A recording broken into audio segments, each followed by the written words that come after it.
The 38 letters from J.D. Rockefeller to his son.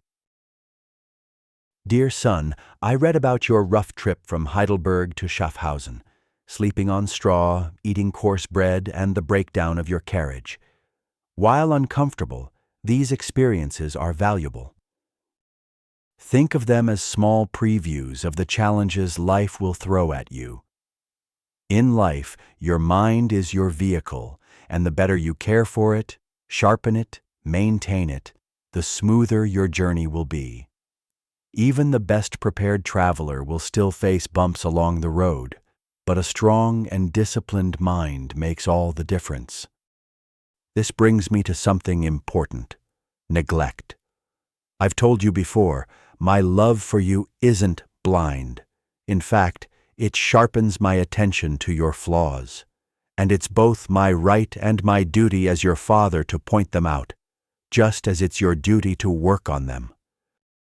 Thankfully, I see no major faults in your character or intellect, but I do see signs of laziness, inattention, and a lack of drive, habits that might be tolerable in old age, but not in someone young and full of potential. At your age, you should be energetic, eager to excel, and striving to stand out. Without that inner fire, that desire to grow and shine, you won't achieve much. Remember, no one becomes admirable or impressive by accident. It takes effort and intention. You have a clear goal: to thrive in the real world. That means learning about the history, politics, customs, and behaviors of different European cultures. None of this requires genius, just steady effort and curiosity. Even complex subjects like history, geography, and public speaking become manageable with daily attention. And don't overlook presentation and social skills either. Writing and speaking well can be learned by studying great writers and speakers. Even smaller things, like dancing or how you dress, matter more than you think. If you're going to do something, even if it's something minor, do it well and thoughtfully. Dress appropriately for your setting. Not to stand out or impress, but to fit in and avoid being a distraction. Also, avoid becoming what people call absent-minded.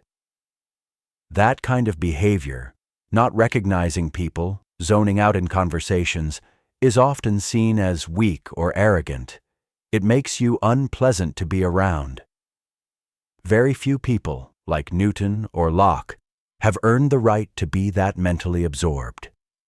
The rest of us must stay present and respectful in the company of others. Even when you find yourself among silly or unimportant people, don't show contempt. Adapt a little. People forgive mistakes more easily than they forgive feeling disrespected. Everyone has small sensitivities and preferences, and when you pay attention to those, they feel seen and valued. That attention could win you their loyalty more than any grand gesture. With women, attention to small social gestures is not just polite, it's expected. It's part of good manners. As I write these long letters, I'm reminded of how we used to tie little messages to kite strings. Some would reach the kite, others would blow away or get torn. I know not every word I write will stick with you, but if even a few do, I'll consider it worthwhile. Take care, Father.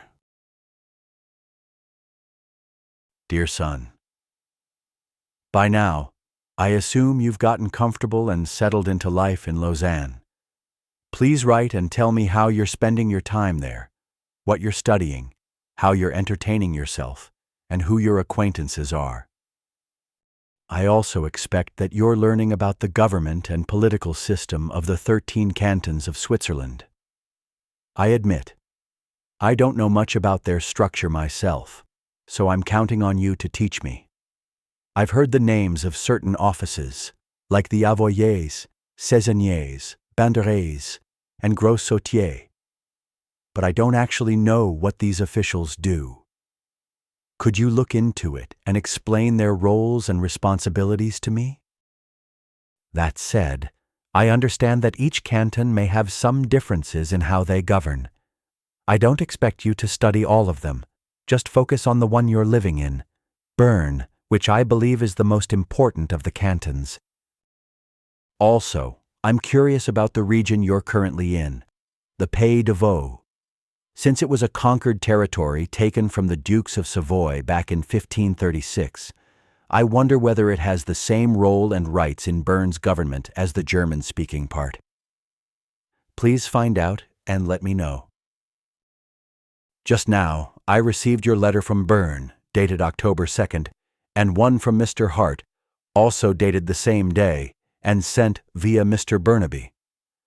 From Mr. Hart's message, and from my own suspicions, it seems some of your letters and his may not have reached me. So, going forward, please send all your letters, and have Mr. Hart do the same, to be left with Monsieur Walters, the British agent in Rotterdam. He'll make sure they're delivered safely to me.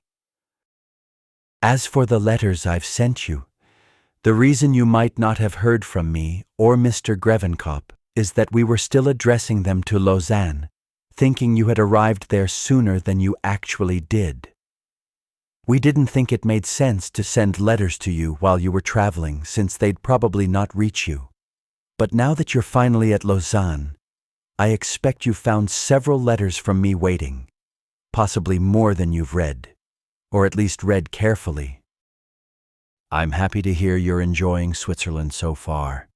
I'm eager to learn more about how everything is going for you now that you're settled. Take care and God bless you, your father.